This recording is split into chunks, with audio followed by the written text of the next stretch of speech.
Hello everyone, welcome back to New Nutrition Solutions. This is Banis Kendi. I'm a clinical nutrition therapist, a total wellness coach. I'm also a published author of a book called The Power of Clinical Nutrition in the Marketplace. We have a channel called Nutrition and Total Wellness channel. So today we are having a guest, and I don't want to take much of your time, but I want us to introduce our guest. Let him tell us who he is, what he does, before we go to today's discussion. Welcome. Thank you so much for inviting me. So my name is Omollo, a nutritionist by training. Also wear a hat as a contributor to Standard newspaper. I write for the health section. I've also do appearance in KTN and TV on nutrition matters. So I'm proud to be here and ready to discuss and see what you can share to the general public. Amazing. So welcome, George. We are happy to have you. So I'm also happy to see you as the first guest on New Nutrition. And I'm sure that we're going to go to greater heights matters nutrition. So the first thing is to just ask you why you choose to do clinical nutrition. Well, that's a good question. I also need to state that I have done pharmacy as well. So clinical nutrition was my second, but it came in as more of a passion. It's more passion than job related, because it stems from an experience that I had from back home with my mom. My mom passed some years back, but she passed away through complication that arose from nutrition. It was more nutrient-drug interactions. So at the time, no one could pick it up. So it took some years before we could really pick it up and know what really happened. So when I picked it up, then I was, if I can, do this course, and maybe I can help someone else not to, fall in the same fate that she fell into. So it's more of emotional, passionate more than job related. Yeah. Amazing. So the next question that I would want you to tell us is, just after doing clinical nutrition, how do you define clinical nutrition from other nutrition, trainings and dietetics? So how would you define clinical nutrition? Okay, clinical nutrition, can define it as a special scientific branch of nutrition science that focuses on the application of nutrients in diets in the management, of course, prevention, diagnosis, and management of diseases and health conditions. So, more or less, it focuses on how food intake will influence a patient's well-being, through nutrient digestion, absorption, metabolism, and utilization. So then, to help guide in preparation of a more personalized nutrition therapy to improve outcome. Yeah, so clinical nutrition is more patient-specific. It's more disease-centered. Yeah. Okay. So, what is the current state of nutrition in terms of clinical nutrition? What state are we in right now? All right. The current state, in fact, if I look in terms of our country now, I think we are moving in the right direction. So many things, good things are happening, and this can easily be explained by the fact that we have frameworks that support clinical nutrition. We have the National Clinical Nutrition and Dietetics Reference Manual. We also have the Kenya Nutrition Action Plan. So all these frameworks really shows that the people who are at the realm of leadership of nutrition or health really appreciate the impact that clinical nutrition has in managing patient diseases and conditions. But nevertheless, we still have some challenges that we are experiencing in the field. And some of these challenges, for example, is limited staffing of qualified nutritionists and dietitians across even from level 6 all the way to 4. You can find a ratio of maybe 1 nutritionist having 200 patients. Apart from that, we also have constraints in healthcare infrastructure. You can go to a facility, you find there's a nutrition, yes, but they lack the instruments that they can use to perform their duties well. You can go to some places to find they don't have a weighing scale, some don't have some, so there are issues in that aspect. Also, some other challenges that we are facing is we have not been trained to accept multidisciplinary collaboration. So you find a lot of us want to work in isolation. which eventually affects the patient outcome. So we really want to encourage that as much as we, take looking after patients, we need to consult widely with the physicians, nurses, the pharmacists. So at the end of the day, we are able to give, the best outcomes to these patients. So those are some of the challenges, but I believe, we have a long way to go. Good things are happening, and I believe, whoever is concerned will make the right improvements. Yeah. So you mentioned something previously that clinical nutrition is as a science of food. Yeah. So how would you describe clinical nutrition as a science of food and the various deficiencies that we come across that a clinical nutritionist can be able to deal with? All right. So just like I mentioned, clinical nutrition is more patient-centered and disease-specific. And some of the, challenges or whether that clinical nutrition can come in so handy is, for example, managing of malnutrition, whether it's undernutrition or overnutrition. Another one is micronutrient deficiencies. So clinical nutrition comes in so strong in that. We also have, instances where you have patients who are having chronic diseases and they need specific dietary recommendations that align to their disease states. So if anything condition as well comes to play a very impactful job in those scenarios. Yeah. Amazing. So this means that we have to really get to be conversant on clinical nutrition as a science of food and how it's dealing with various diseases like malnutrition and maybe management of nutrition in terms of diabetes, hypertension, cancer, and kidney disease. So you're saying this is the work of a clinical nutritionist. Now, what do nutritionists do, clinical nutritionists do when a patient comes in a clinical setup? All right. When a patient comes in a clinical setup, the first thing you do is you carry a nutrition assessment. That can be done using various instruments. We have arthrometric measurements that you can do. You can do biochemical markers. You can also do clinical evaluation of the patient, and of course also take their diet history. So once you're able to do that, to do your nutrition assessment, then you can go, and come up with a dietary plan.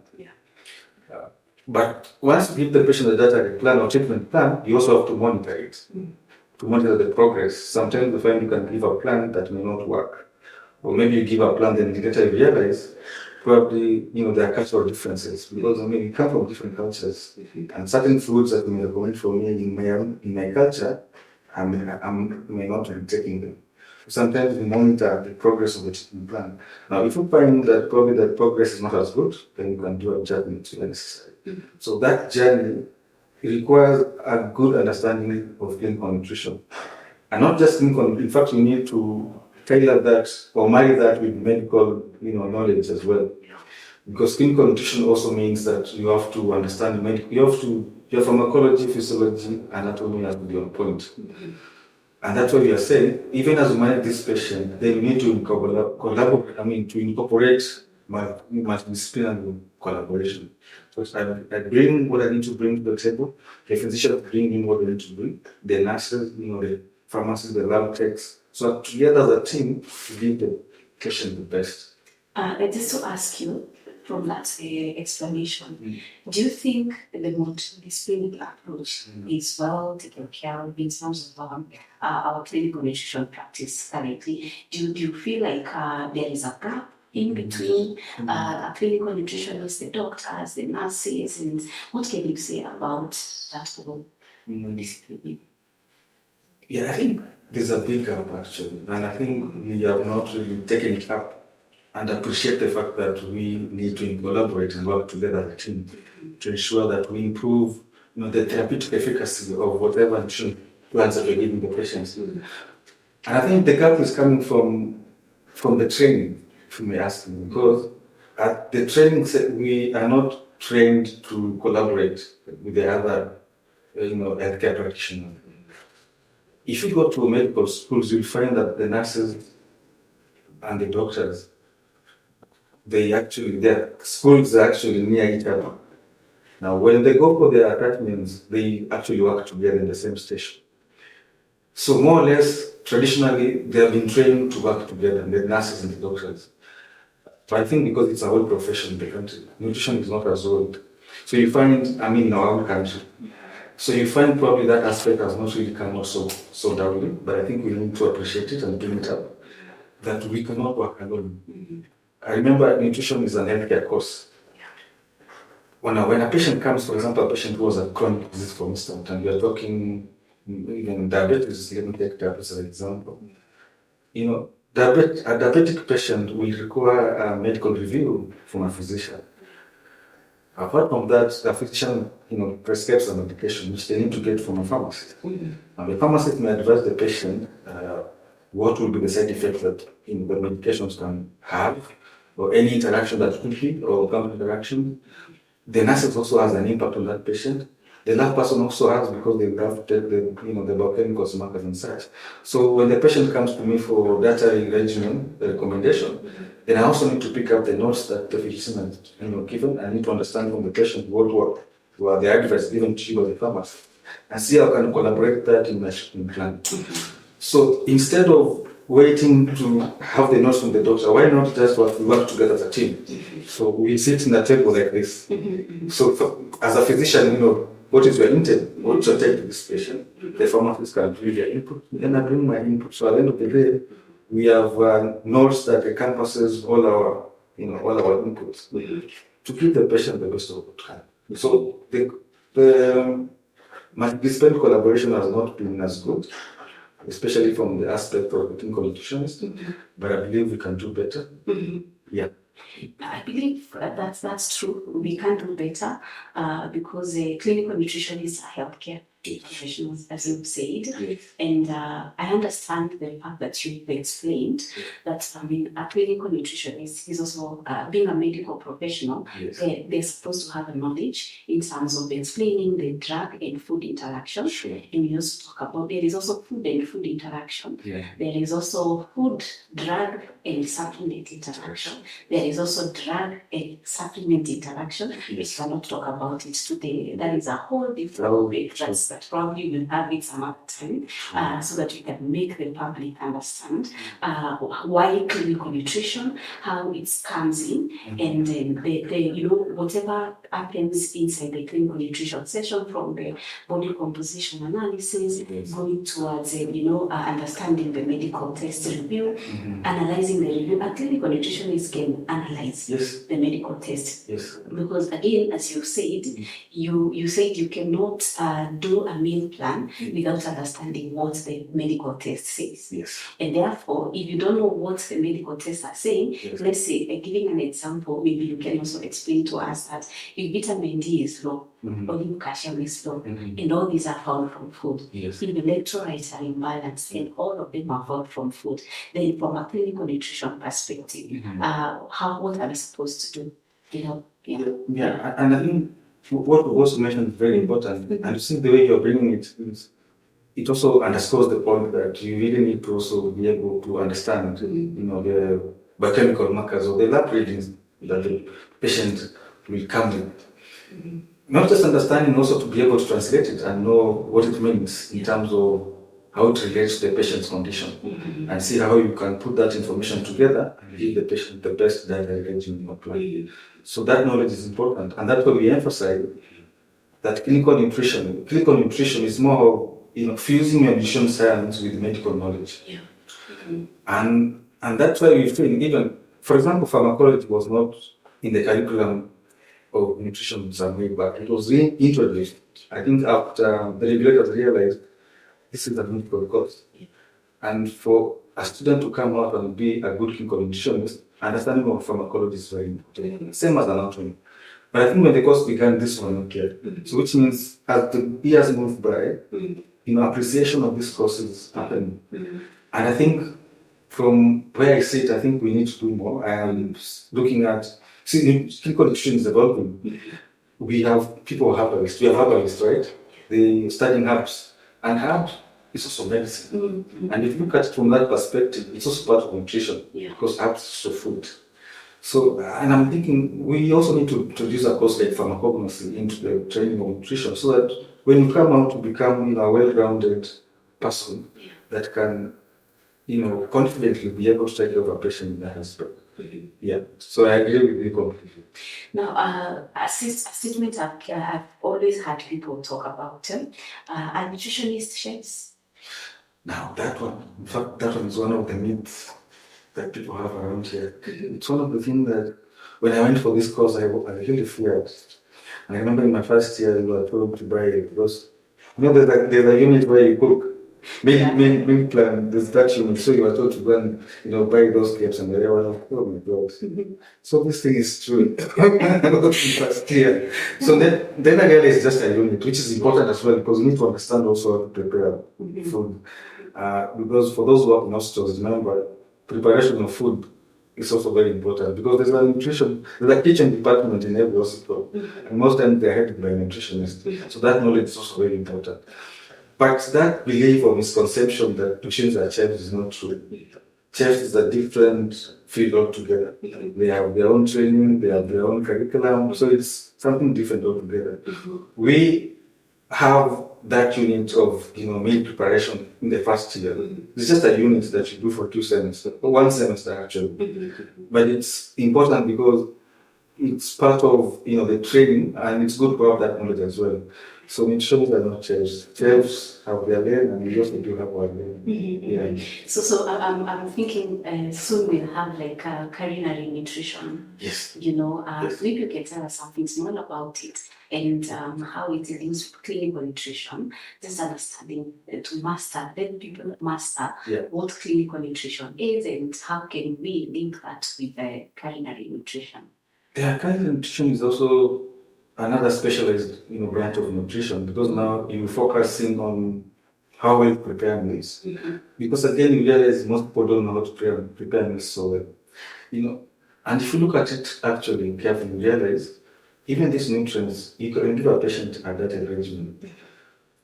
Maybe you want them to boost their calcium levels or vitamin D, but sometimes the way they cook, you end up not even gaining all those things you are training. The things you are recommending to the patient, the way they go home and cook, the cooking method, they end up not gaining from what you are advising them to do. So that means we need also to teach our clients how to prepare food, how to prepare meals. Yes. And also, I don't know what you say about culinary nutrition. Yeah. Is a clinical nutritious food? Yeah. Is it supposed to be interesting? Is it supposed to be just flat? It's supposed to be interesting.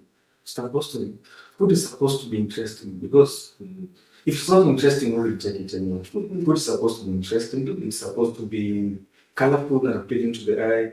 Because once it's appealing to the eye, it definitely will appeal to your brain, also to your heart. And that's why I think culinary nutrition comes in, where we need to know how to prepare food so well. Not even just to prepare, but also how to preserve them, so that we maintain the nutrients in them. And we also need to know, because see, again, another thing is that one thing that people don't know is that there are certain foods you cannot mix with another. Just like when people make salads, I see salads being made on the roadside, but some of those combinations don't actually work. Some of them are conflicting in each other. So these are knowledge people do not have. Because there are certain foods that cannot combine with some other. So it's a knowledge that people need to know that even when we make salads, there are certain foods that you need to combine. There's some that you cannot put in that combination.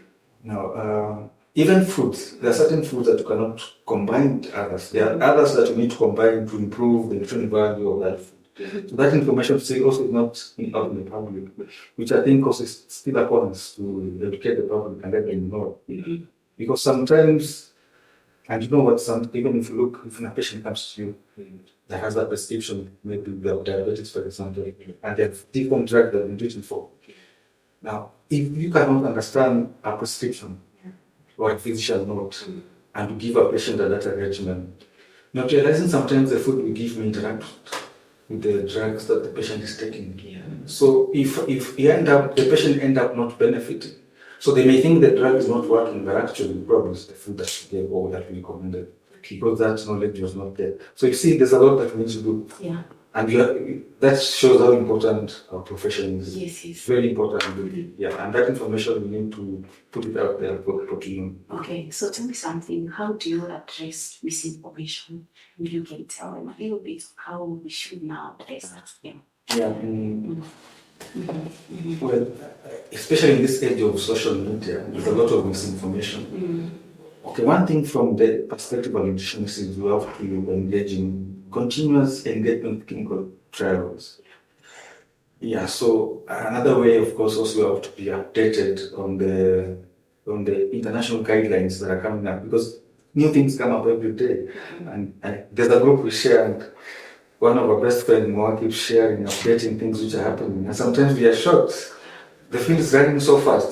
So if you're not updated, you find you may recommend things which were passed by. So, and again, another thing is clear communication. Sometimes we find we may have the knowledge to give out, but the way we communicate. So we have to have clear communication that meets the patient needs. And that's another way of beating misconception. Because sometimes we use, jargons which the populace may not understand, so which makes them to misunderstand us. So clear communication is important. Also make sure that while communicating, we give what is scientifically backed. We don't just say things for the sake of it. But in case someone questions you, where is evidence for this, you can be able to produce it. And that shows that it's a science because there's scientific evidence to back that. But Judge, do you think we need to do more Africa-based research in terms of nutrition rather than relying on, the other, Western culture or something? Because I believe we need to do our own researches and using our own population so that we can get the right data. What can you say about that? Do you think we need to do that with our clinical nutritionists? Actually, we need. And that's the direction that the globe is currently taking. There's something they call precision nutrition or precision medicine. And currently, even if you look in some developed countries, clinical nutrition have so evolved that now they are having what we call personalized nutrition. And this simply means that they are tailoring the nutrition therapies that they give you based on your genetic makeup, based on your gut health, and based on metabolic profile. So it's so specific to you. So, for example, if I knew your genetic profile, then I can be able to recommend meals that only fits you as an individual. And that's where the clinical nutrition is going right now. So that underscores the point where we need our own researchers as Africans, because if you talk about genetics, our genetics is not the same as the Europeans or the Asians. Even among us right now, our genetic makeup is so different. So, and that's where clinical nutrition is going towards, and it's very interesting. I can't wait to have it here. Wow, amazing. So, viewers, you can all listen to the discussion that is going on. I'm sure you're getting something. You're really getting the interest, the part that you really need, and I'm sure you run with it. So, as we go to our second break, I'm sure that I can also introduce this. We're having what we call a gastric metasheet diet program. If anybody is tired of, weight loss and surgeries and so forth and the lies out there, we are here to bring to you the clinical nutrition in the marketplace. We get to understand your medical tests. The medical tests are reviewed and you personalize your meal plan as according to your body composition. And with me here, I have George, who is really educating us today. And thank you so much for watching. I'm sure you're ready for the next part. Thank you.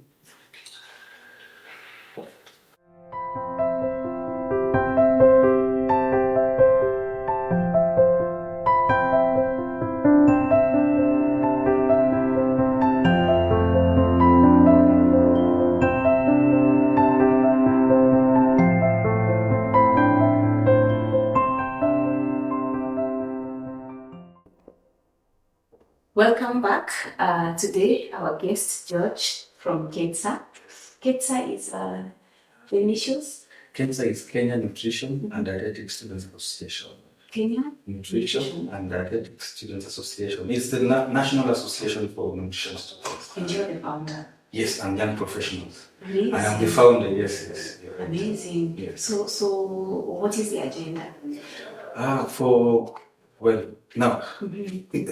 The reason why it actually made me come up with the idea is that I saw there was a gap in the nutrition practice. And one of the gaps was that, there are so many institutions that are teaching nutrition, but I realized also our curriculums are not actually the same across. So you probably find what someone is learning in KU a little bit different from what someone is learning maybe in Dietitian. So then, secondly, there was lack of mentorship.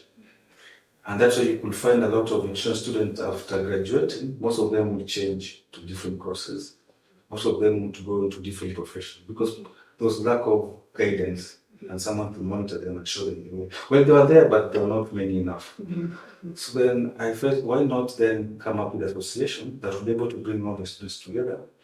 Then we can even invite mentors to come and speak to them.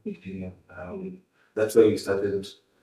Well, then I went and saw the idea to our regulator, okay, and he bought into it.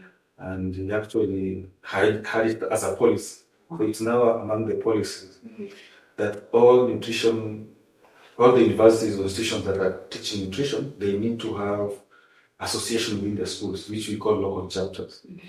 Then those associations report to the National Association, which is KSA. Yeah, and that through that, then the ways in which now we're able to bring the students together is through conferences. I think we've had two, and through those conferences, then we invite, well, of course, professionals who been there around for quite some time. Then the students can hear them speak, take them through the journey, what is out there, and see people started feeling encouraged and learning the profession once again. So I've seen it grow, I've seen the great things done, and I'm just proud. Yeah, and I think we are going far. Amazing. Yeah. We wish you all the best. Thank you. Yeah, so in our earlier discussion, Yeah. we were talking about just to make the viewers understand what clinical nutrition is and what happens when somebody gets into a clinical nutritionist.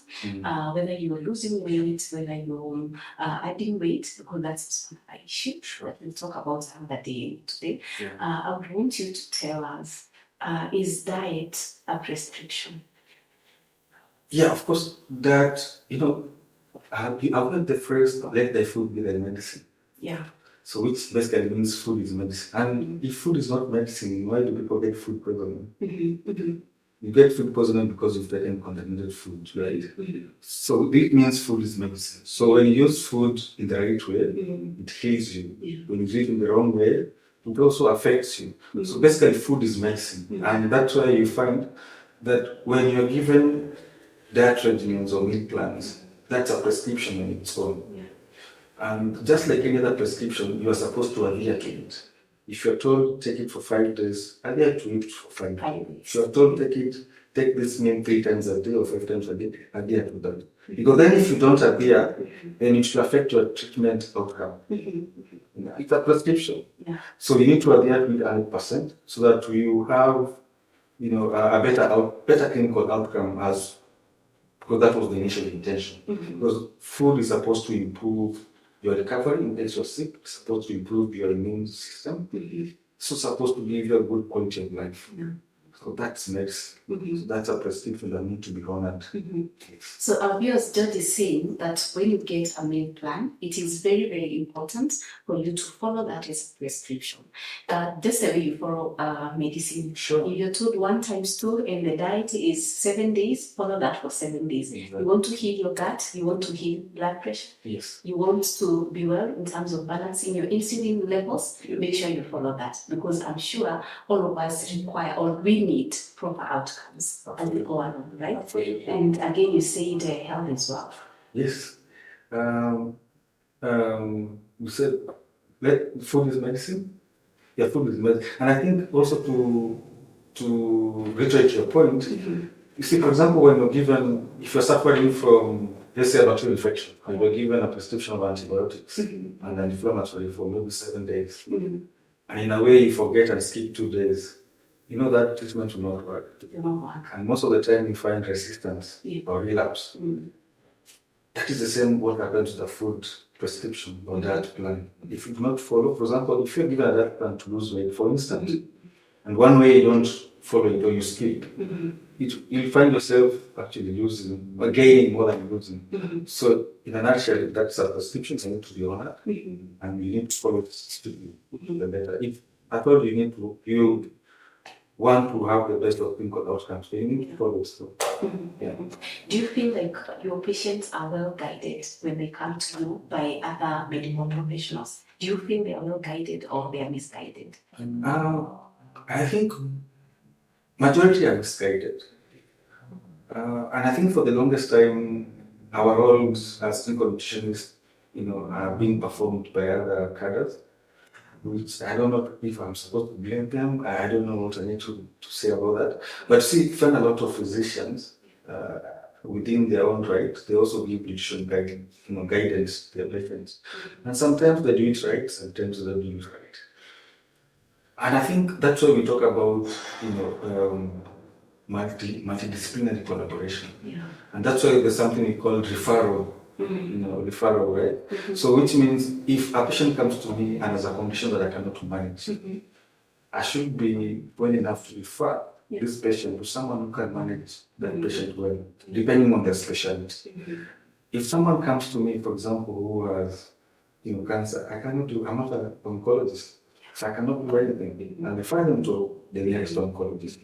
And the same way, if a patient comes to you who has nutritional difficulties, or they have a condition that requires nutritional intervention or therapy, I think it's the right thing for any physician or what they are sold to refer the patient to a clinical nutritionist, because that's what they do, that's what they're going to school to learn, and that's the expertise. Yeah.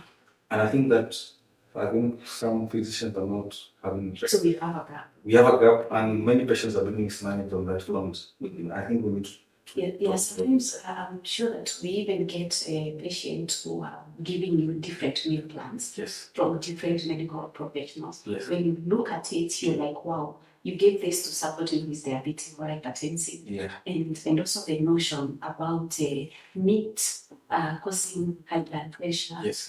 oil causing high blood pressure. Yes. Maybe you can touch a little bit about that, because we believe that this is a myth. Yes.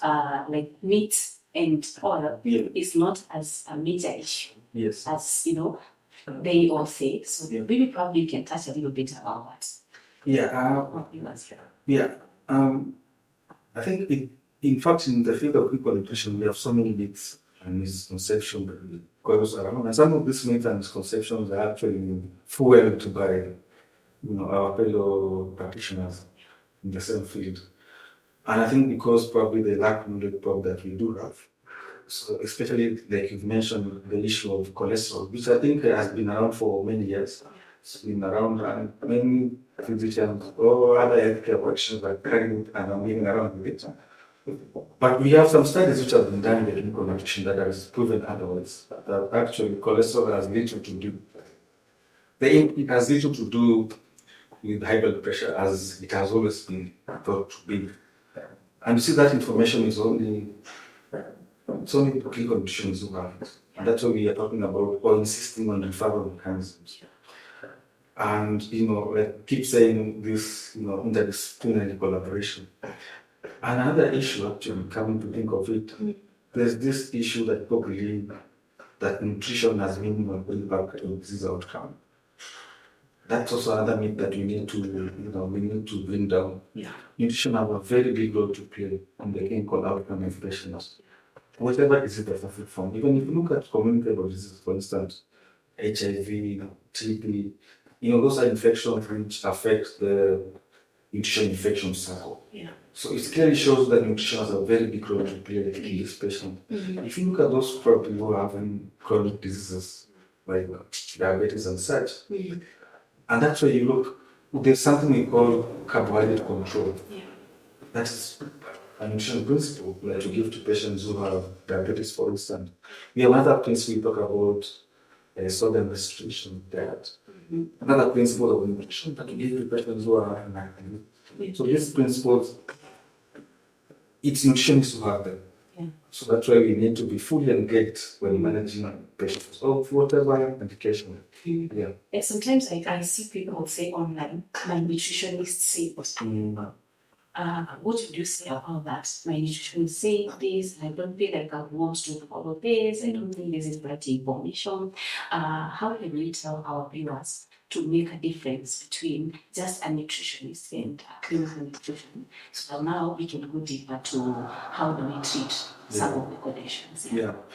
I think for the public need to know there's actually a big difference between a general nutritionist or dietitian to a clinical nutritionist.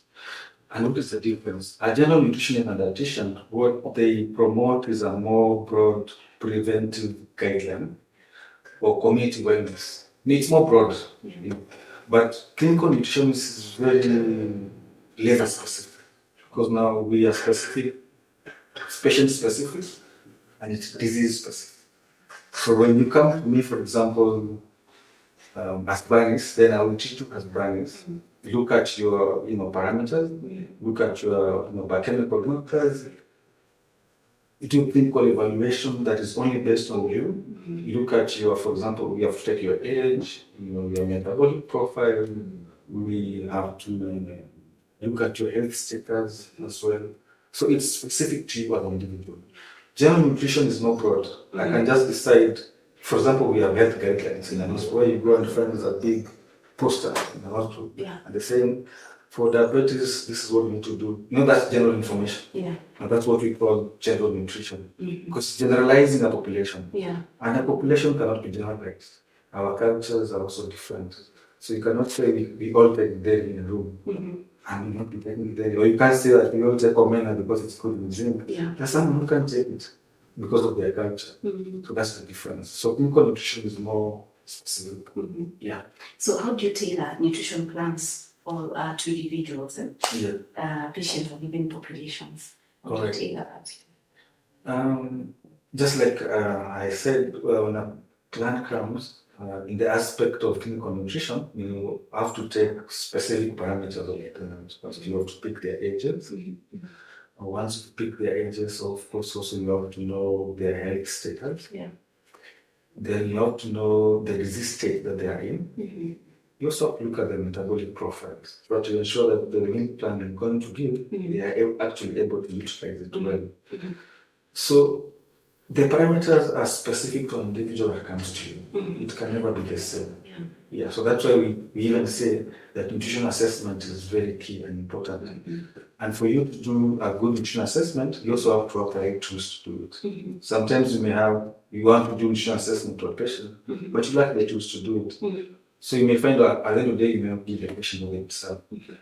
If you're in a facility that does not have the good lab equipment, that will affect your meal plan. Because, like you said, lab parameters are very important. Biochemical markers, albumin and such, those are important aspects of nutrition.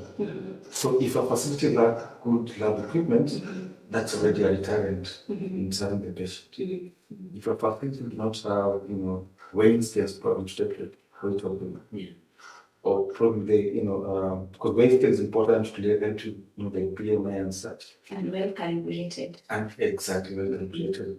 Skin fold thickness, all those skin folders, you need those kind of things. So equipment also has to be part of the conversation you should make. Having information on knowledge is good, but also having equipment to make you deliver the best to the patient is so important. Just to touch on that, you see there are nutritional assessment.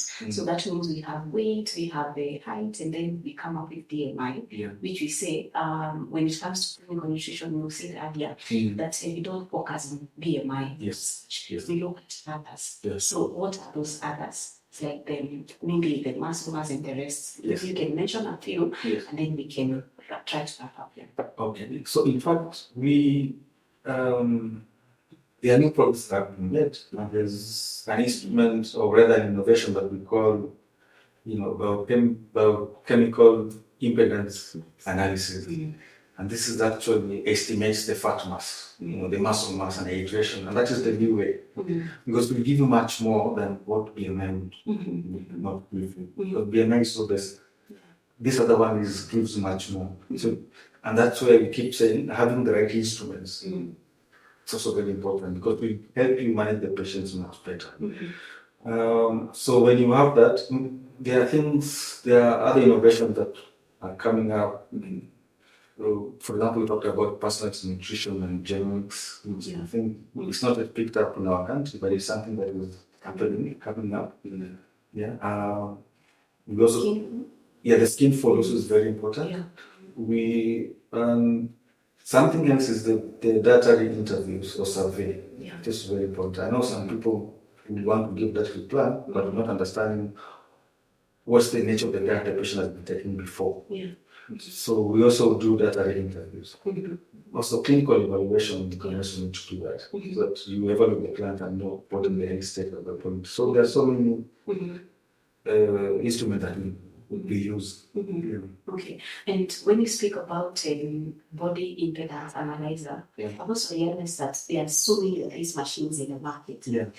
Some are fitness scales, some are not the same as the clinical version, because I believe that the clinical version is telling us more in terms of like if visceral fat is high, if a nutritionist is doing a muscle mass percentage, you realize that you're dealing with a cancer patient or maybe a kidney disease patient or somebody who is on dialysis, and you realize that we are working on the muscle exposed lower, so you are able to tell with the machine. So when you're dealing with the clinical and others that are not clinical, maybe you'd also tell them that those are two different things. There is a clinical one, and there is also others that are also online, very affordable machines, and they are doing body fat and weight and height. Then maybe that's something of the same. Yeah, the clinical one is much different because it gives much more. I think we also have some which I've seen some in the gym areas. People use for fitness, to check on their, fat mass and muscle mass. But the clinical one gives you much more. And that's what clinical nutritionists actually use to be able to give their patient the best nutrition therapies. Yeah. What was something else I thought of? I slipped my mind. I think I didn't know. No problem. On the body composition analyzer, I've also realized that in most cases, when somebody has high body fat, you realize that the more they are at risk of the gut problem, and also the more you have visceral fat, the fat surrounding the organs, you realize that there's also an issue when it comes to lipid profile. So the nutritional test, so it's like you're doing this as a pre to the biochemical, other biochemicals that you do in the lab and so forth. So if the clinical one is not matching with the lab test in terms of what you see, because if the bone mass in terms of the clinical nutrition is low, you realize that client 90% will have a low bone mass capacity. They will have either low calcium, they will have either low vitamin D, and vitamin D is an issue currently. I want you to tell us a little bit about vitamin D and what information can you give them about vitamin D? All right. So there's something we call micronutrient deficiencies. There are micronutrients that it's easy to be deficient of. Of course, from vitamin A. Vitamin D is very vital because it connects to various aspects of our life. Sometimes if you are deficient of vitamin D, you welcome so many more problems. I think you rightly put vitamin D is the powerhouse. So which means if vitamin D is deficient, means there's a problem with calcium. And again means there's a problem with phosphorus. They all work together. So this may cause heart problems. You have gout, osteoarthritis. You can have back problems, metabolic problems as well, because there's also a link with diabetes as well, or metabolic neuropathies. So vitamin D is very important, and I think we need to have it in sufficient amounts, both in our diet or in supplementation. Where do we get vitamin D from? Since now it's our house or our system. Where do we get it from? The simplest form of vitamin D is, we say the sun is the sun shining, the vitamin from the sun. But you see, our kind of lifestyle these days, that exposure to the sun becomes so limited. Because the kind of houses we live in, skyscrapers and sites, the offices, the way they are. So the exposure to vitamin D is kidogo. So that's why sometimes we can recommend for supplementation. But also there are foods that you can get vitamin D from. Of course, milk is a good source. can get, and milk is in plenty. So there are food sources, there are milk, I think it's one of the easiest examples I can give. Yes. Some of the seeds, probably seeds. Seeds, nuts, also it's a good source. Seeds, nuts, and see they're easily available. They are also not expensive. Which nut is probably the most available? Groundnuts. Groundnuts are really available. So that means viewers, you can afford to buy nuts, jugu. Jugu, That's what they call 20 bucks, it's very much available. And it's a healthy fat, actually. Healthy fat. It's a healthy fat. That's a good one to note. Amazing. So that means that it will help the HDL. Yes. The high density protein, which is a good fat. Yes. And now tell us something about clinical nutrition and bad fats.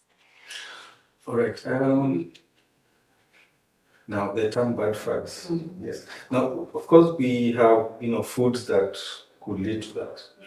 Sometimes also the kind of lifestyles we are living, because also lifestyle changes also influences that. But also food, and sometimes even the conditions, the medical condition that we may have. It's a big topic. It's a big conversation, and I think we should one other day we just talk about the bad fats. It's a big conversation. In fact, it reminds me when one of the other instruments that I think as clinical nutrition we need to invest in is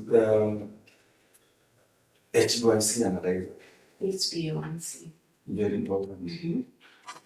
Management of diabetes. Another one, there's a machine that also checks the lipid profile, lipid panel. So another one. Are they affordable?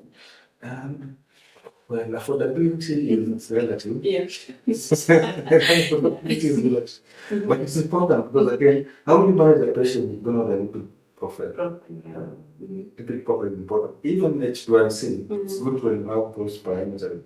Then see how you can effectively manage the patient. So in terms of instrument, there are many. Okay. There are very many. Okay. So what is the way forward for clinical nutrition? The way forward. What is the way forward for them and for the nutritionists as well? The way forward for clinical nutrition to our viewers and patients, they need to realize that clinical nutrition is a specialist science. It's not a guesswork. And it's something that not everyone can do. You have to go to school, to have that, knowledge to give it.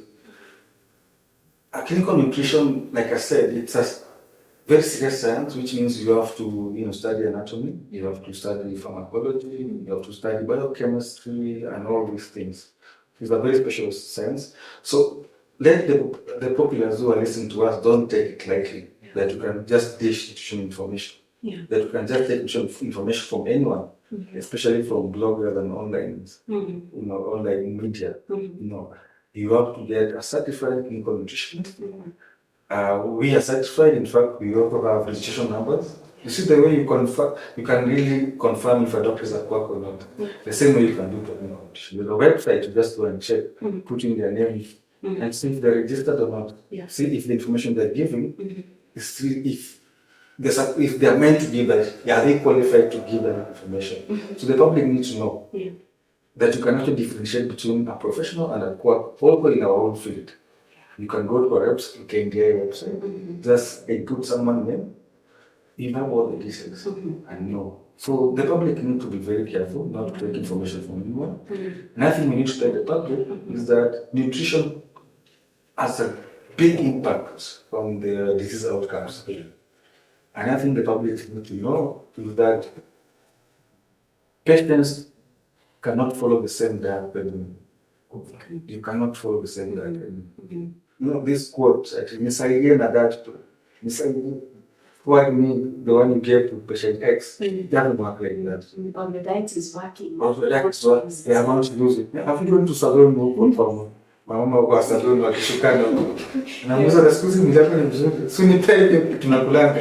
It doesn't work that way. Yeah, you might even take the diet and become worse, even have deficiencies, although they do not know, because their calcium levels is not the same as the other one. The D levels is not the same. Their needs is not the same in terms of the micronutrient and macronutrients. It's not the same. Yeah, and again, somebody told me that the taller you are, the more the food, and the shorter you are, the less food. Yeah. I was shocked. But it needed us to discuss that even. Yeah, we can discuss that. And then now we narrow down to activity factor. Yes. From the taller you are and Yes. the shorter, And the then you shorter. have to look at the activity factor. Physical activity also Yeah. plays a major role. Mhm. So I mean, people just need to know this thing. Mhm. You cannot all follow the same diet regime. Mhm. Secondly, is that, like I said, nutrition is a science. Yeah. Another thing that nutrition plays a very big impact Yeah. in this outcome. Mhm. And I think people need to know that the information that we give there is scientifically backed. Yeah. You don't just wake up and tell someone, "Usikula avocado." There has to be a basis where you're telling someone not to take it. Not to take it. Yeah. And the basis can be, you know their health status, you know their metabolic profile, you know their gut health status. There's so many things, you know. So the public need to know. Yeah. You cannot take nutrition advice just from anyone. Yeah. Yeah. Those taking advice for granted. I know, That not is that. just food. Yes. Yeah. So we say it's a prescription. Prescription. Amazing. Then just there's one thing that I've already seen people doing in terms of fat dieting. What can you tell us about the current, trends in terms of fat dieting, and how do we move from that? Because most of the people they are not able to move from a specific fat diet. I'm telling you, we have a big problem. Yeah. We have a very big problem. In fact, if you can remind me, I don't know if we allow me to mention. Can I mention brands or medications? Is it Maybe we have new brands. Yeah. There's a medication that ladies have really used in terms of they want to lose weight and size. And now we have got big problems. You actually also talking about it in the group that we are in. Oh, the Ozempic. Exactly. That's what I was asking if you know. No, it's okay. That one is. So we can talk about it because we are getting real-time problems. Yes. And we're already treating people who have already started Ozempic. And they come to us.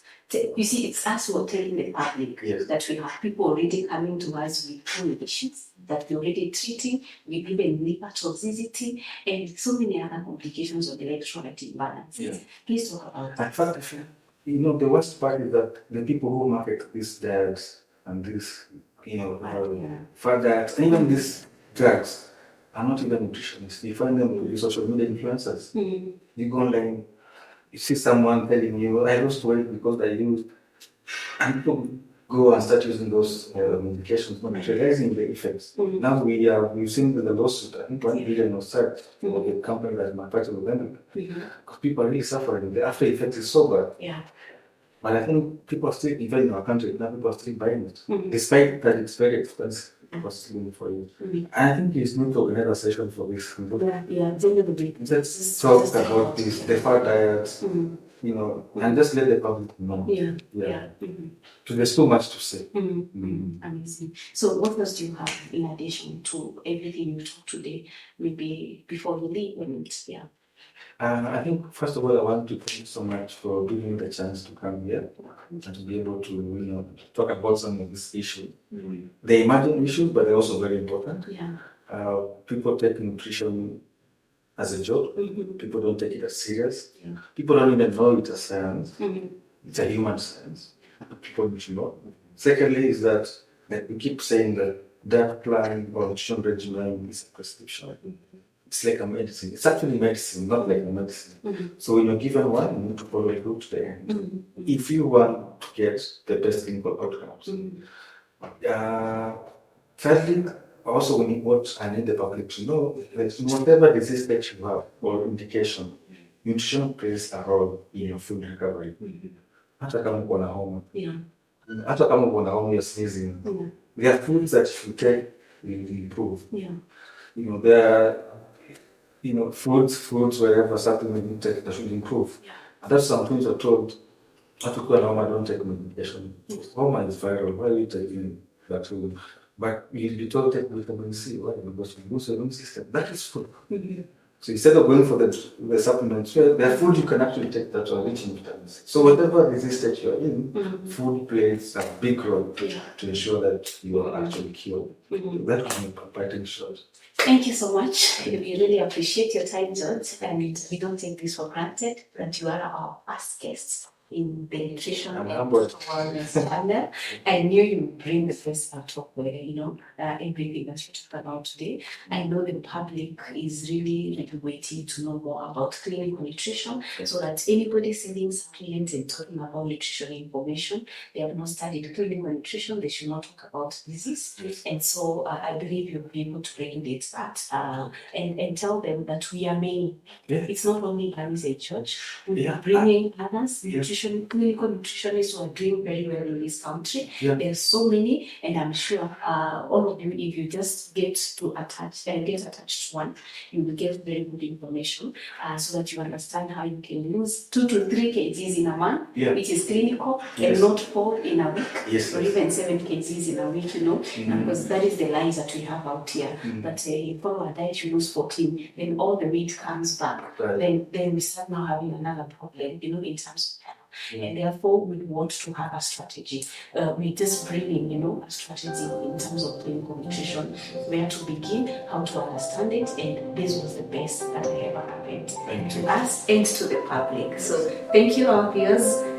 You're most welcome, and continue subscribing to our channels. Our YouTube channel is Nutrition and Total Wellness channel. We also have Instagram, which is New Nutrition Solutions. We have Twitter, New Nutrition Solutions, and our Facebook page is New Nutrition Solutions. Thank you. See you next time.